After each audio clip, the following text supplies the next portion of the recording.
আজ সকাল থেকেই আকাশটা খুবই মেঘলা ছিল, তাই আমি বেরিয়ে পড়লাম ঢাকার এক টুকরা ইতিহাসের খোঁজে। ইতিহাসটির নাম হচ্ছে লালবাগ কেল্লা।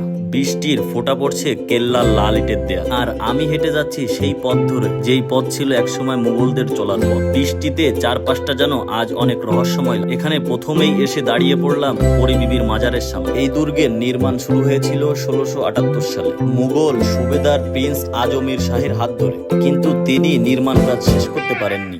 পরবর্তীতে শায়েস্তা খাঁ দায়িত্ব নিলেও তার কন্যা পরী বিবির মৃত্যুর পর নির্মাণ স্থগিত হয়ে যায়। এখানে আছে একটি গোপন সুড়ঙ্গ।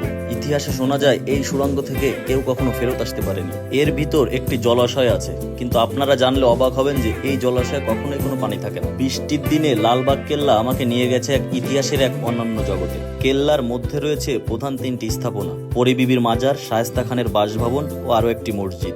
মুঘল স্থাপত্যের নিখুঁত ছোঁয়া সিমেন্ট আর ইটের ভেতরেও যেন গল্প বলে। এখানে প্রতিটা করিডোর, প্রতিটা দরজা আপনাকে ফিরিয়ে নিয়ে যেতে পারে 100 বছর আগের এক ঢাকায়। প্রজন্ম থেকে প্রজন্ম এই কেল্লা আমাদেরকে মনে করিয়ে দেয় আমরা কোথা থেকে এসেছি। দেয়ালের উপরে উঠে যখন চারদিক তাকালাম, তখন দেখলাম আধুনিক ঢাকা শহরের কোলাহল ও লালবাগ কেল্লার নীরবতা। আমার কাছে এই ভিজে দুপুরের লালবাগ কেল্লা ছিল শুধু একটি ভ্রমণ না, এটি ছিল একটি ফিরে দেখা, যেখানে মুঘল ইতিহাস, বিষাদময় প্রেম আর অসমাপ্ত স্বপ্ন মিলেমিশে এক অনন্য অভিজ্ঞতা তৈরি করে। এই কেল্লা শুধু ইট পাথরের নয়, এটা একটা জীবন্ত গল্প। তোমরা যদি এখনো লালবাগ কেল্লায় না যাও, তবে একটা বৃষ্টির দিন বেছে নিও, তখনই ইতিহাস সবচেয়ে বেশি কথা বলে। এই দেয়ালগুলো চুপচাপ হলেও এদের একটা নিজস্ব ভাষা আছে। এখানে আসলে তোমরা দেখতে পাবে পুরনো দিনের এক অনন্য ইতিহাস।